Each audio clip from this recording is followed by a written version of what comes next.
राजस्थान कांग्रेस प्रदेशाध्यक्ष गोविंद सिंह डोटासरा सीकर के एक दिवसीय दौरे पर रहे, जहां पर उन्होंने पत्रकारों से बात करते हुए कहा कि विधानसभा चुनावों में भाजपा ने जो जनता वादा किया था उनमें एक भी अभी तक पूरा नहीं हुआ है। जनता आज भी टूटी सड़कों का सामना कर रही है, तो आमजन पीने के पानी को लेकर परेशान है। किसान सहित सभी वर्ग दुखी है। ब्यूरोक्रेसी को पता नहीं कि क्या करना है, तो वहीं एक अधिकारियों के एक महीने में 3 बार स्थानांतरण हो रहे हैं। जो जिले और संभाग बन गए उसे जनता को राहत मिल रही है, उन्हें हटाना भाजपा के वश में नहीं है। वहीं डोटासरा ने हरियाणा में कांग्रेस की सरकार बनने का दावा किया है। कहा कि जिस तरह हरियाणा में एक दशक से आम जनता परेशान थी, अब लोगों ने मानस बना लिया है और आने वाले वक्त में कांग्रेस पूर्ण बहुमत में हरियाणा में चुनाव जीत कर आएगी।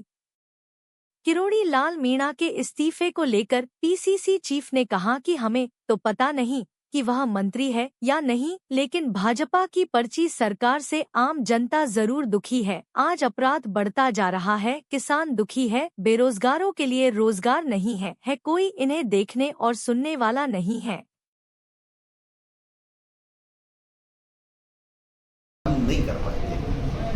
ये तो क्या है कि जो चुनाव से पहले इन्होंने लावा लूटने के लिए सरकार का जो थोते भाषण दिए उनको जस्टिफाइड करने के लिए ये इस तरीके की बातें कर रहे हैं। आप बताइए, भारत सरकार ने रोक लगा दी कि कोई भी राजस्व गांव भी नहीं बन सकता, न कम हो सकता न ज्यादा हो सकता। जिला तो बहुत बड़ी बात है, संभाग तो बहुत बड़ी बात है, तो ये कैसे कर पाएंगे? इन्होंने छूट मांगी है, इनको छूट मिलती तो मिल जाती, इनको छूट मिलेगी नहीं। और जो सुविधा जनता को मिल गई, आज मान लीजिए सीकर को संभाग मिल गया, यहाँ पर जो चूरू, सीकर, झुंझुनू, नीमका थाना के लोगों को रिलीफ मिल रही है, तो अब वो जयपुर वापस क्यों जाएंगे? इनकी न तो हिम्मत है, न इनके पास ऐसा कोई विजन है, कोई तुक नहीं है। ये केवल समीक्षा के नाम से 9-10 महीने इन्होंने बातें कर करके निकाल दी, जिससे काम नहीं करना पड़े। मैं तो पूछना चाहता हूँ कि ये पेपर लीक की बातें करते थे, कौन मना कर रहा है इनको? सीबीआई कराओ और कोई कराओ, एसआईटी कराओ, जो मर्जी है जो कराओ, लेकिन इस रायते को समेटो और नए युवा लोगों को नौकरियां दो, ये लोग चाहते हैं।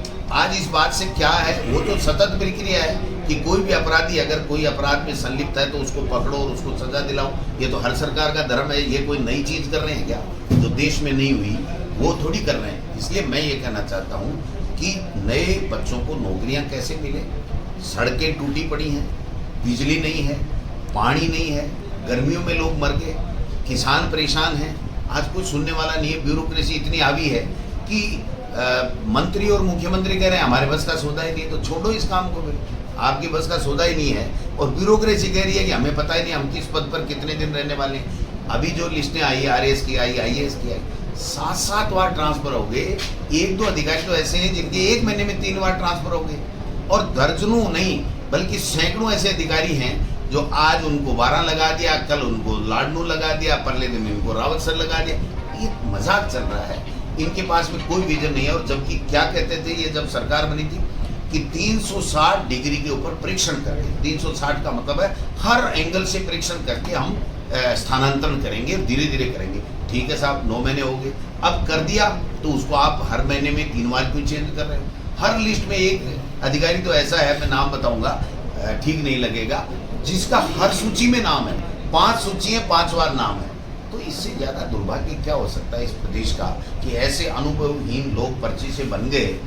आज मुख्यमंत्री किरोड़ी लाल जी का इस्तीफे के लिए ना हाँ कर रहे हैं ना ना कर रहे हैं। दिल्ली जाए, 5 बार मिलिए, मोदी जी से मिलिए, अमित शाह से मिलिए, कोई पता ही नहीं है। और किरोड़ी जी देखिए, हमारी विचारधारा अलग है, लेकिन वो नेता तो है।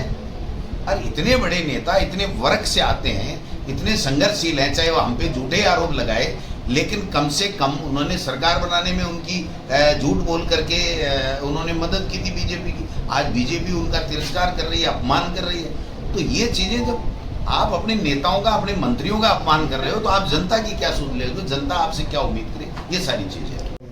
हरियाणा में चुनाव है, यहाँ भी जो चुनाव होने हैं, हरियाणा में कांग्रेस के प्रति बहुत अच्छा माहौल है, क्योंकि 10 साल से जो कुशासन भारतीय जनता पार्टी का और दिल्ली की पर्चियों से चला, उससे आम वर्ग जो है वो दलित है, तकलीफ में है। किसान हो, नौजवान हो, मातृशक्ति हो, चाहे छोटे व्यापारी हों, कर्मचारी हों, सारे के सारे 10 साल के कुशासन से त्रस्त हैं। उन्होंने चेहरा जरूर बदला, लेकिन गवर्नेंस वो की वही है।